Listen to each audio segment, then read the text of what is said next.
काल आपण MS-23 BJ 2231 Ajit शिवलिंग मोराळे यांच्या स्कॉर्पिओचा उल्लेख केला होता. ज्या स्कॉर्पिओ गाडीमधून वाल्मिक कराड हा गुन्हे अन्वेषण अधिकाऱ्यांकडे पुण्याला समोर आला, शरण आला. आणि हीच गाडी नेमकी ज्या वेळेला उपमुख्यमंत्री अजित पवार हे मस्साजोगला स्वर्गीय संतोष देशमुख यांना भेटण्यासाठी हेलिकॉप्टरने आले होते आणि त्यानंतर गाड्यांचा जो ताफा होता त्यामध्ये सुद्धा हीच गाडी होती, असं खासदार बजरंग सोनवणे यांनी म्हटलेलं आहे. आता बघा, राजकारण दिल्लीतही घडतंय, त्याचे धागेदोरे महायुतीच्या सरकारमध्ये देखील दडलेले आहेत. अजितदादा पवार आणि शरद पवार हे आता एकत्र येण्याच्या स्थितीमध्ये आहेत असं बोललं जात आहे. या संबंधी आपण या चॅनलवर एक व्हिडिओ देखील केलेला आहे, तो अवश्य बघावा. आता बघा की मूळ मुख्य मुद्दा काय. मुख्य मुद्दा हा आहे की स्वर्गीय संतोष देशमुख यांची ज्या प्रकारे क्रूरपणे हत्या झालेली आहे, ज्यांनी केलेली आहे त्यांना ताबडतोब फास्ट ट्रॅक मधून फाशीची शिक्षा झाली पाहिजे. मुख्यमंत्री देवेंद्र फडणवीस यांनी SIT लावलेली आहे, स्पेशल इन्व्हेस्टिगेशन टीम लावलेली आहे. दुसरीकडे CID कडे तपास दिलेला आहे, क्राईम इन्व्हेस्टिगेशन डिपार्टमेंटकडे दिलेला आहे, 2 डिपार्टमेंटकडे दिलेला आहे. पुढे अजून काही दिवसानंतर ज्युडिशियल इन्क्वायरी देखील होईल. म्हणजे इतक्या चौकशा होतील, परंतु त्या चौकशीतून निष्पन्न काय होणार, खरंच मारेकऱ्यांना फाशीची शिक्षा होणार का, आणि सगळ्यात महत्वाचं म्हणजे वाल्मिक कराड आका याला हत्येच्या प्रकरणी गोवलं जाणार का, किंवा त्याचा तो दोष आहे, त्यांनी तो गुन्हा केलेलाच आहे हे लोकांना जे वाटतंय ते सिद्ध होईल आणि त्याला देखील फाशीची शिक्षा होईल. काय होईल नेमकं, म्हणजे आता धनंजय मुंडे म्हणतात त्याप्रमाणे हत्या ही आर्थिक देवाणघेवाणीतूनच झालेली आहे. आणि मग हे सगळं चौकशीचं जे नाट्य चालू आहे त्याच्यामध्ये कसलाही अर्थ नाही, असं विरोधी पक्ष आता टीका करायला लागलेला. अनेक गुंतागुंतीचे प्रश्न आहेत. मुख्य मुद्दा काय, देशमुखांच्या मारेकरांना फाशीची शिक्षा, वाल्मिक कराड आणि आकाचे आका कोण, ते मंत्रिमंडळामध्ये बसलेले आहेत, त्यांना ताबडतोब मंत्रिमंडळामधून हाकलून दिलं पाहिजे, अशा प्रकारे मागणी केली जात आहे. प्रत्यक्ष होणार काय, म्हणजे दिल्लीला NDAचं सरकार वाचवण्यासाठी शरद पवारांच्या 8 खासदारांचा टेकू लागतोय. अजितदादा पवार आज मंत्रिमंडळ बैठकीला उपस्थित नव्हते. त्या या एकूण मस्साजोगच्या प्रकरणावर फारसं काही बोलत नाहीत, शांत शांत आहेत. ते परदेश दौऱ्यावर आहेत की इथेच कुठे आहेत, त्यांच्या शुभेच्छा मात्र येत आहेत वेगवेगळ्या कारणांसाठी, एक उपमुख्यमंत्री म्हणून. आणि एकूण नेमकं हे जे जाणीवपूर्वक जे चालू आहे, नाट्य चालू आहे, महानाट्य चालू आहे, आणि ते सर्वसामान्यांच्या समोर आपण त्याचा खुलासा करण्याचा प्रयत्न करणार आहोत एक पत्रकार म्हणून. नमस्कार, जय महाराष्ट्र. मी डॉक्टर अनिल फळे. माझी आपल्याला विनंती की चॅनल सबस्क्राईब करावं, सबस्क्राईबचं बटन दाबावं आणि आपल्या प्रतिक्रिया बिनधास्तपणे नोंदवाव्यात. एक तटस्थ भूमिकेतून सर्वसामान्यांच्या दृष्टिकोनातून आपण चर्चा करत असतो. हे बघा, मंत्रिमंडळ बैठक झाली आज. त्याच्यानंतर मुख्यमंत्री देवेंद्र फडणवीस यांनी पुन्हा एकदा सांगितलं की गुन्हेगारांना माफ केलं जाणार नाही. काय काय केलेलं आहे त्याची माहिती दिली. इतकंच नाही, आमदार सुरेश धस यांनी मागणी केल्याप्रमाणे सरकारी वकील म्हणून उज्ज्वल निकम ज्यांनी कसाबला फाशीची शिक्षा दिली त्यांची नेमणूक केली जाणार आहे. त्यांच्याशी तात्काळ आपण बोललेलो आहोत. त्यांनी 2 दिवसाचा वेळ मागून घेतलेला आहे आणि आता ते लवकरच सरकारी वकील म्हणून आपली भूमिका पार पाडतील असं ते म्हटलेलं आहे. आता सरकारी वकील का बदलावा लागतोय, केजच्या न्यायालयामध्ये SS देशपांडे यांनी ऐन वेळेला माघार घेतली. आता त्यांच्यावर त्यांनी माघार घेतल्यामुळे काय कारवाई व्हायची ती होईल त्यांच्यावर, परंतु नंतर शिंदे नावाच्या सरकारी वकिलाने बाजू मांडली आणि 14 दिवसांची 15 दिवसांची पोलीस कोठडी द्याच असा आग्रह धरला. आता त्यामध्ये जे मुख्य सांगितलेलं आहे, दोन समांतर गुन्हे आहेत. एक खंडणीचा गुन्हा आहे आणि दुसरा हत्येचा गुन्हा आहे. आणि त्याचा संशयित आरोपी म्हणा किंवा थेट आरोपी म्हणा, हे वाल्मिक कराड आहेत. आणि त्यामुळं त्यांच्या आवाज तपासाचा आहे, त्यांचे मोबाईल सगळे जे जप्त झालेले आहेत मारेकऱ्यांचे, त्याच्यामध्ये जो कॉल झालेले आहेत, व्हिडिओ पाठवले गेलेले आहेत, हे सगळं जे तपासायचं आहे त्यासाठी जास्तीची पोलीस कोठडी मागून घेण्यात आलेली आहे. आता काय म्हणजे हे म्हणजे हत्या आणि खंडणी हे सीआयडीच्या वतीने न्यायालयामध्ये सांगण्यात आलं. आता पुन्हा काय आलं, आता मुख्यमंत्र्यांनी पाळमुळं खणून काढण्यासाठी एसआयटीची नेमणूक केलेली आहे. बसवराज तेली हे क्राईम सीआयडीचेच एक मोठे अधिकारी, त्यांच्या अध्यक्षतेखाली एसआयटी नेमलेली. आणि मग या तेली नावाच्या अधिकाऱ्याने काय केलेलं आहे, केजच्या गुन्हे अन्वेषण खात्याच्या अधिकाऱ्यांना, एका अधिकाऱ्याला त्याच्यावर घेतलेलं आहे. बाकी सगळे स्थानिक जिल्ह्यामधले पोलीस अधिकारी तिथं घेतलेले आहेत. म्हणजे मग बजरंग सोनवणे यांनी अतिशय तीव्र शब्दामध्ये स्पष्टपणे आक्षेप नोंदवलेला आहे. म्हणजे एलसीबी, लोकल क्राईम ब्रँच, स्थानिक गुन्हे अन्वेषण शाखा, त्याला दिलेलं आहे. ज्या केज पोलीस ठाण्यामध्ये ती साधी अॅट्रॉसिटीची केस दाखल करून घेतली नव्हती, त्यामुळे हे सगळं हत्या वगैरे पुढच्या गोष्टी घडल्या. त्याच्यानंतर ते श्री महाजन असतील, पाटील असतील, वेगवेगळे अधिकारी असतील, हे कुणाच्या बोलण्यावरून उडभाषा काढत आलेले आहेत, वाल्मिकांच्या सांगण्यावरून आलेलं आहे. त्यांच्या बदल्या, त्यांच्या नियुक्त्या, अहो जिथं एसपीची बदली वाल्मिक कराड करू शकतात, कलेक्टरची बदली करू शकतात, मनासारखे अविनाश पाठक त्यांना तिथं ते ठेवू शकतात. हे बारगळ जे पूर्वीचे होते एसपी, त्यांना देखील ते ठेवलेलं आहे. आता नवनीत कामत आलेले, ते नवे सिंगम म्हणून आलेले, ते काहीतरी धडकेबाज कारवाई करतील अशी लोकांची अपेक्षा होती आहे आणि राहणार आहे.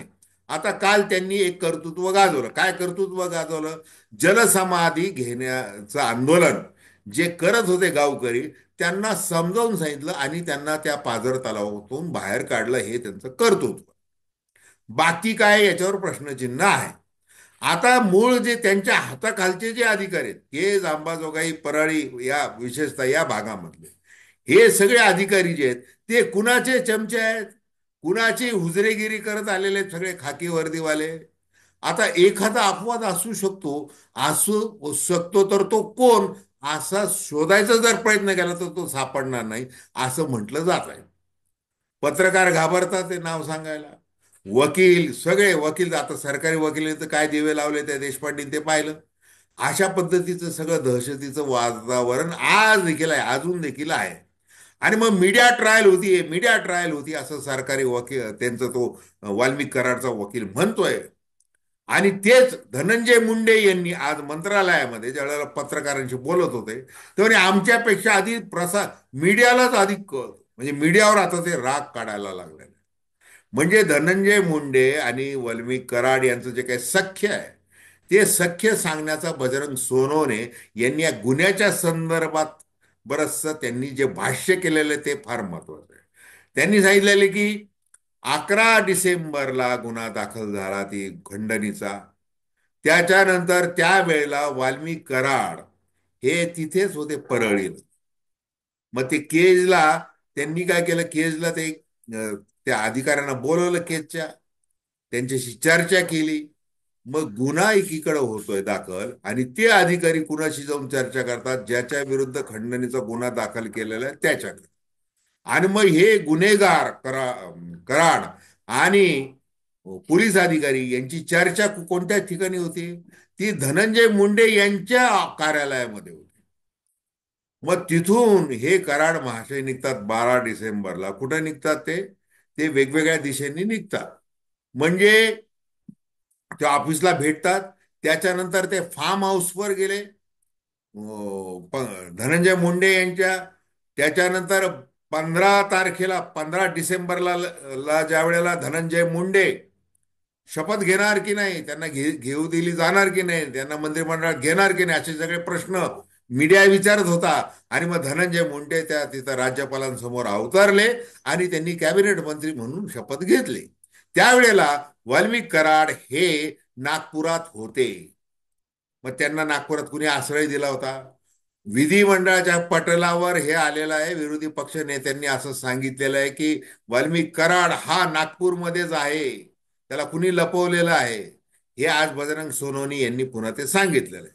त्याच्यानंतर ती विधिमंडळात चर्चा झाल्यानंतर कराड हा मध्य प्रदेशमध्ये पचमंडीला ते जंगलामध्ये ते देवाकडे ते देवस्थानाकडे तो गेला. त्याच्यानंतर तो पुण्याला गेला, पुण्याहून गोव्याला गेला, गोव्यावरून कर्नाटकमध्ये गेला, कर्नाटकमधून पुन्हा पुण्याला आला. त्या सगळ्या दरम्यान पोलीस काय करत होते? आणि मग तो उज्जैनला गेलाय आहे, कशाला गेलाय, कोणाचं महादेवाचं दर्शन करायला गेलेला आहे का? अहो, जिथं तुमच्या गुन्हे म्हणजे पापाचा घडा भरला तुमचा, त्यामुळे परळीचा वैद्यनाथ कोपलेला आहे, तो आता तुम्हाला सोडणार नाही. तुम्ही बाकी किती देवांकडे फिरा, आता काही अर्थ नाही. मग आता विशेष म्हणजे बघा, आता हे बजरंग सोनवणे म्हणतात 11 डिसेंबरला ती फिर्याद खंडणीची. दुसरीकडे मुख्यमंत्री देवेंद्र फडणवीस यांनी सभागृहामध्ये 29 नोव्हेंबरला फिर्याद दाखल झालेली असं म्हटलेलं आहे. समजायचं काय? म्हणजे तारखे कुणी मे मध्ये म्हणतंय. म्हणजे अनेक वर्षांपासून एक खंडणी वगैरे वेगवेगळे चालू असत. आता त्या खंडण्यांच्या किती तारखेला झालं, काय झालं, याचा सगळा तो शोध कार्यामध्ये ते सगळं रेकॉर्डवर येईल. आता ते रेकॉर्डवर आणत असताना मग त्या सुनील शिंदे नावाच्या अवादा कंपनीच्या मॅनेजरनी जी जी काही तक्रार दाखल केलेली आहे, त्यांनी सांगितले ते शिवाजी चौथे आमच्या माणसाला धमकी दिली, त्याला बोलवलं, त्याला सांगितलं 2 कोटी रुपये आणून दे वगैरे वगैरे, ते सगळं सांगितलं. आधी किती दिले गेलेले आहेत वगैरे ते सगळी चर्चा झालेली आहे. आता याला एक म्हणजे फार गांभीर्याने विचार करण्यासारखा एक पदार आहे. धनंजय देशमुख जे संतोष देशमुखांचे भाऊ आहेत, त्यांना सीआयडी सारखं वारंवार बोलवतंय, त्यांना विचारलं जात आहे. आता काय विचारलं जात आहे ते केबिन आतमध्ये आहे. म्हणजे वाल्मिक कराड यांचा जो काही थाट आहे, त्यांच्यासाठी पलंग आहे, त्यांना काही खावलं जात नाही म्हणून विशेष काही खाद्य आहे का वगैरे सगळी त्यांची सोय केली जाते. इकडे धनंजय देशमुखला मात्र एक मुख्य आरोपी असल्यासारखं त्याला सारखं छळलं जात आहे. आता खरंच त्याचा आहे का? मग धनंजय मुंडे यांनी ते वारंवार ते उडुपी हॉटेलमधला व्हिडिओ काय सांगत होता वगैरे असं त्यांनी ते सुरुवातीला सांगून टाकलेलं आहे. हे सगळं संशयाचे भूत निर्माण केले जात आहे. म्हणजे कसंही करून कसं वाल्मिक कराड हे कसं शुद्ध आहे. म्हणजे जवाहर शिक्षण संस्थेच्या त्या सर्वसाधारण सभेमध्ये ज्या वेळेला पहिल्यांदा गोळी लागली पायाला, त्यावेळेला त्यांची स्वामीनिष्ठा स्वर्गीय लोकनेते गोपीनाथ मुंडे यांच्या समोर ती सिद्ध झाली. आणि तेव्हापासून मग धनंजय मुंडे यांना तर ते पुढच्या राजकारणामध्ये पंडितांना मुंडे आणि धनंजय मुंडे हे यांना वाल्मिक कराड हे कसे स्वामीनिष्ठ काम करू शकतात, त्यामुळे त्यांनी त्यांना त्यांना सांभाळलं आणि कबूलही केलंय की आमचे संबंध आहेत, ते जवळचे आहेत. परंतु याची गुन्हेगारांना फाशीची शिक्षा झाली पाहिजे असं माझं मत आहे, असं ते म्हणतात आहे. आता इकडं हे सगळं राजकारण सध्या सुरू आहे. लोकांना खात्री नाही असे प्रश्न विचारले जातात. म्हणजे जसं आता बजरंग सोनवणेंनी केलेलं आहे, सुरेश धस यांनी उपस्थित केलेलं आहे, तुमचे संदीप क्षीरसागरनी केलेलं आहे, जितेंद्र आव्हाड यांनी केलेलं आहे, प्रकाश सोळुंके यांनी केलेलं आहे. याच्यामध्ये फडणवीस किंवा अजितदादा पवार तर ते बोलतच नाही, परंतु फडणवीस म्हणतात की ज्यांना राजकारण करायचं त्यांना करू द्या. म्हणजे हे सगळं राजकारण आहे. आता या राजकारणाच्या भाऊगर्दीमध्ये आता नवीन एक याला जोड आहे बघा. जसं आता बघा की एनडीए सरकारला धोका त्या नितीश कुमार यांच्याकडून होऊ शकतो, अशा प्रकारच्या राजकीय घडामोडी बिहारमध्ये चालू आहेत. मग नितीश कुमार यांनी जर एनडीए मधला पाठिंबा काढला तर अनेक खासदारांची गरज पडणार आहे. मग अशा वेळेला जर हे काका पुतणे एकत्र आले, शरद पवार आणि अजित पवार, तर काय होईल?